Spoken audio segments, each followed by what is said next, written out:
दूत चिंतन श्री गुरुदेव दत्त श्री स्वामी समर्थ महाराज की जय।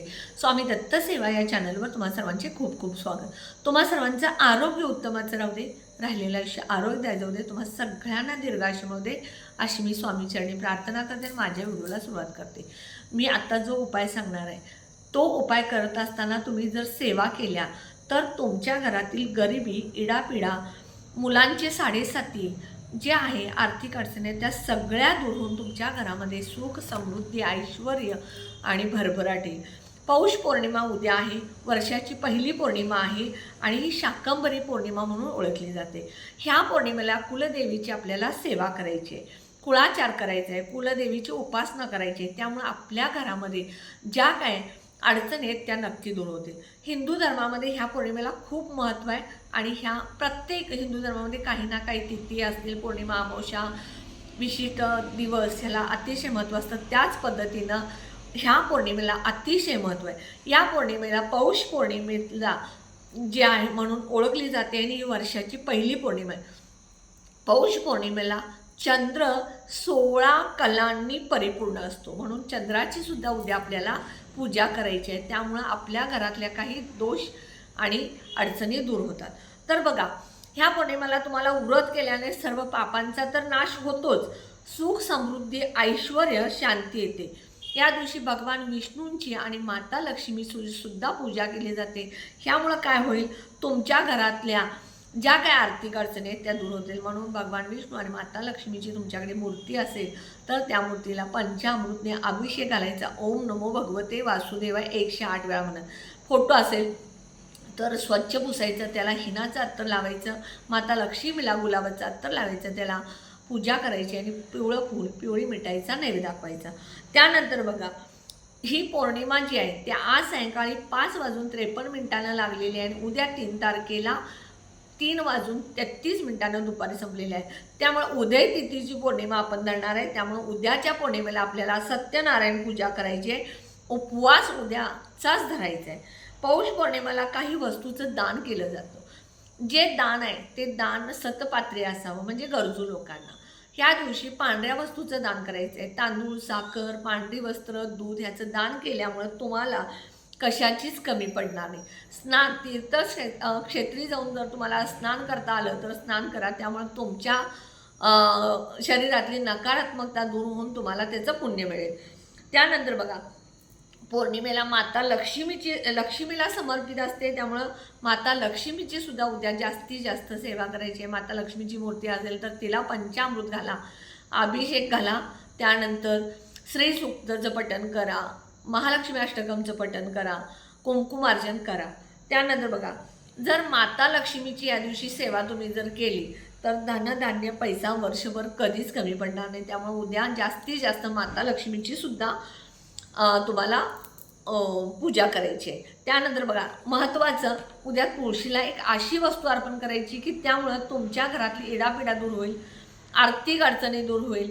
त्यानंतर तुमची गरिबी, साडेसाती, मुलांच्या आयुष्यातल्या अडचणी सगळ्या दूर होतील। तर काय करायचं, सकाळी लवकर उठायचं, जे काय नित्यनेमाचं आपल्या घरातले साफसफाई, आंघोळीच्या पाण्यामध्ये चिमूटभर हळद, तुरटी, हे गंगाजल टाकल्यामुळे तुमच्या शरीरातली नकारात्मकता दूर होऊन तुम्हाला सकारात्मकता मिळेल।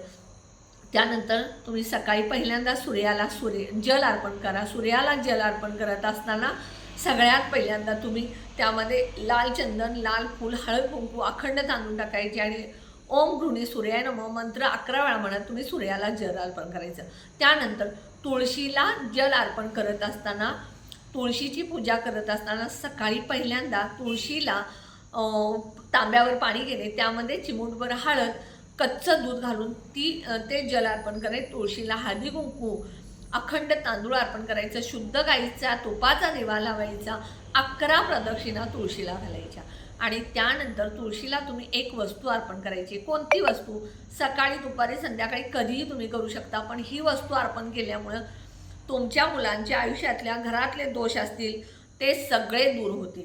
कारण तुळस ही माता लक्ष्मी समान आहे। आपण तुळशीला माता लक्ष्मीचं स्थान दिलेलं आहे आणि म्हणून तुम्हाला ही पूजा करायची आहे। पूजा करत असताना तुम्हाला ती पूजा केल्यानंतर तुम्हाला एक अशी वस्तू देवीजवळ तुळशीजवळ ठेवायची आहे.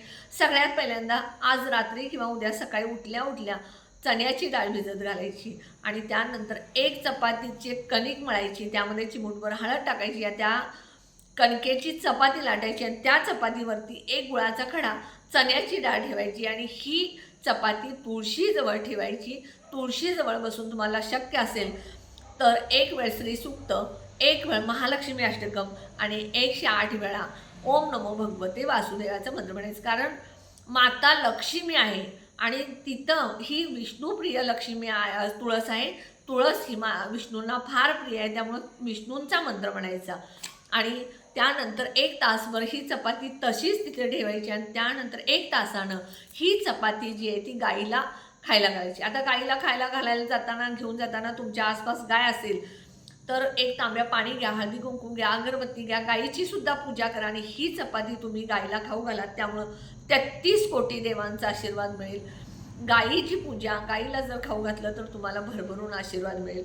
त्यानंतर बघा, तुमच्या घरातील दोष दूर होण्यासाठी दूध जे आहे चंद्राच्या प्रकाशात ठेवायचं आणि त्यानंतर अर्ध्या तासाने हे दूध तुम्ही तुमच्या घरात शिंपडायचं.